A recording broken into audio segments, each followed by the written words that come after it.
Hello everyone. Hello friends. Hello मेरे छोटे भाई बहन, कैसे हो आप सब। तो फ्रेंड्स, आज का जो वीडियो है ना, वो आपको अच्छे से बूस्टअप करेगा। तो आज के इस वीडियो में जो मैं कुछ कुछ स्टेप्स बताऊंगी, टिप्स बताऊंगी, तो वो आपके लिए बहुत ही ज़्यादा यूज़फुल होगा। तो आइए स्टार्ट करते हैं।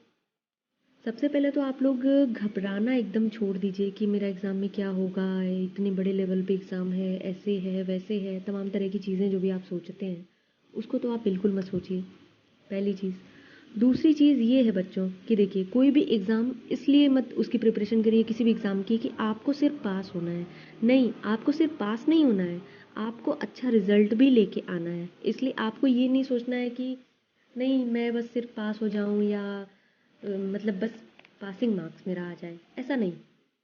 आपको अच्छे से प्रिपरेशन करना है विद स्ट्रेटजी, आपको अच्छे रिजल्ट के लिए, क्योंकि यही रिजल्ट आपका फ्यूचर डिसाइड करेगा और ये आपके फ्यूचर का नींव होगा, है ना। तो आइए जानते हैं, कुछ मैं टिप्स आपको बताती हूँ। सबसे पहले अच्छे नंबर लाने के लिए हार्ड वर्किंग तो इम्पॉर्टेंट है ही, कॉन्फिडेंस होना चाहिए आपके अंदर। और कॉन्फिडेंस कब आता है? जब अच्छी प्रिपरेशन रहती है ना। तो देखिए, और एक चीज़ हमेशा याद रखिएगा कि जो आपके बुक का जो नॉलेज है उसको आप सिर्फ अपने बुक तक ही सीमित ना रखें। उसको बुक तक ही सीमित नहीं रखना है, उसको हमें अपने लाइफ में अपने मन में बैठाना भी है ना।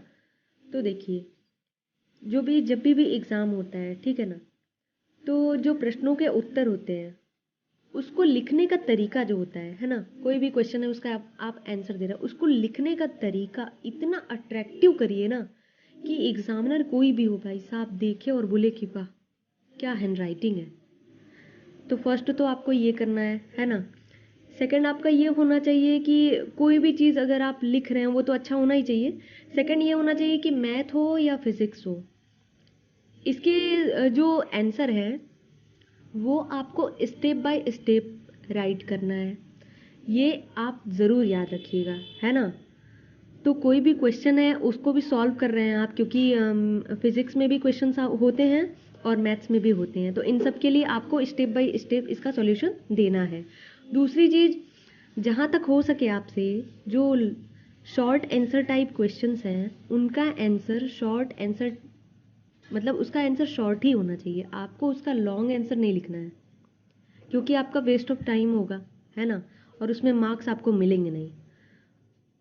इतना याद रखिएगा, ठीक है। और जब भी आप एग्ज़ाम के प्रिपरेशन करें तो उसके लिए कोई श्योर सीरीज़, कुंजी या कोई गाइड, मतलब इस टाइप की चीज़ें नहीं होती हैं, उसका तो बिल्कुल भी यूज़ ना करें। क्योंकि इससे क्या होता है ना, आपकी मौलिक समझ जो होती है कोई भी क्वेश्चन के लिए, वो उस चीज़ को डिस्ट्रैक्ट कर देता है। दूसरी चीज़, कोई ज़रूरी नहीं कि उसमें सब कुछ सही ही हो, है ना। उसमें बहुत शॉर्ट शॉर्ट भी होते हैं, मैं ये नहीं कह रही वो गलत है। तो हमेशा तैयारी करें जो आपको पढ़ाया गया उससे, अपनी बुक से, है ना, इन सब सारी चीज़ों से, है ना। चाहे आप कोचिंग में पढ़ते हो, चाहे आप स्कूल में पढ़ते हो, जो पढ़ाया जा रहा है उसको एकदम बहुत ध्यान से पढ़िए, कंसंट्रेशन के साथ। तो देखिए, और देखिए, परीक्षा से एक दिन पहले आपको देर रात तक बिल्कुल नहीं जगना है, ये आप याद रखिएगा। अगर आपको लगता है कि आप किसी सब्जेक्ट या किसी क्वेश्चन को लेकर डाउट में हैं, तो उस डाउट को दूर करने की पूरे एफर्ट कीजिए, है ना। लेकिन उस डाउट को क्लियर करने के पीछे कहीं आप डिप्रेशन में ना जाइए, ये ना कि आपकी नींद भी ना कंप्लीट हो और आप यहाँ प्रिपरेशन के चक्कर में आपकी नींद भी कंप्लीट नहीं हो पा रही है, आपका वो भी नहीं हो पा रहा है, और सुबह आपको प्रिपरेशन करने के बाद एग्ज़ाम देने जाना है, वो भी आप नहीं कर पाए। तो इन सारी चीज़ों का आप ध्यान रखिए, है ना। हमेशा आंसर लिखते समय, ठीक है ना, व्यर्थ में अपने पांडित्य का प्रदर्शन तो बिल्कुल मत करिएगा, है ना। हाँ, सही बात है, जितना सवाल पूछा जा रहा है उतना ही आंसर लिखिए, उससे ज़्यादा लिखने की ज़रूरत नहीं है। हाँ, हिंदी में आप ऐसा कर सकते हैं। हिंदी में अगर किसी लेखक का जीवन परिचय है या कोई ऐसी चीज़ें आपसे पूछ, उसमें आप 2-4 लाइन आगे लिख सकते हैं, क्योंकि हिंदी है, उसमें इससे मार्क्स गेन होते हैं। हिंदी की बात ही अलग है, हिंदी गलत नहीं है, मैं ये नहीं बोल रही हिंदी खराब है, मैं एक बात बता रही, हिंदी में आप ऐसा कर सकते हैं, लेकिन कुछ सब्जेक्ट जैसे फिज़िक्स और हो गया ये आपका मैथ्स, इसमें आपको step by step he right करना है। तो ये चीज़ हमेशा याद रखिएगा। और हमेशा याद रखिएगा जो आपका बायो है उसमें आपका फिगर जो है वो बहुत ही इम्पॉर्टेंट होता है ना। तो बायो में जो है आपका कि इसमें आप आंसर लिखते समय फिगर को ज़रूर आप ड्रॉ करें, है ना। और हाँ, टाइम का भी ध्यान रखिएगा क्योंकि time management is very important, इतना तो आपको याद रखना ही होगा। तो इन सब चीज़ों को याद रखिएगा। और इम्पॉर्टेंट ये है कि श्योर सीरीज और गाइड ये सब के चक्कर में ना पड़े। जाते जाते बस यही बोलना चाहूँगी कि हार नहीं मानना है आपको, नेवर गिव अप। एक बार ठान के देखिए, एक बार अपने ऊपर विश्वास करके देखिए, माना कि आपके पास टाइम बहुत कम है, माना कि आपने अभी तक कुछ नहीं किया या नहीं कर पाए किसी रीज़न से, हो सकता है बीमार हो या कोई और भी रीज़न हो, लेकिन हारना नहीं है।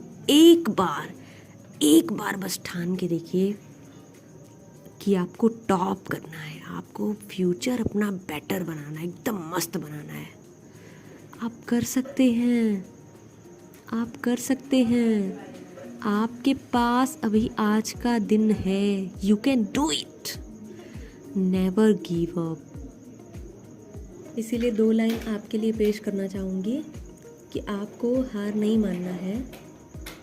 माना कि मुश्किल है सफ़र पर सुन ओ मुसाफिर, माना कि मुश्किल है सफ़र पर सुन ओ मुसाफिर, कहीं अगर तू रुका तो मंजिल पाएगा ना फिर, कदम कदम मिलाए जा, गगन गगन झुकाए जा, रख हौसला कर फैसला, वक्त बदलना है।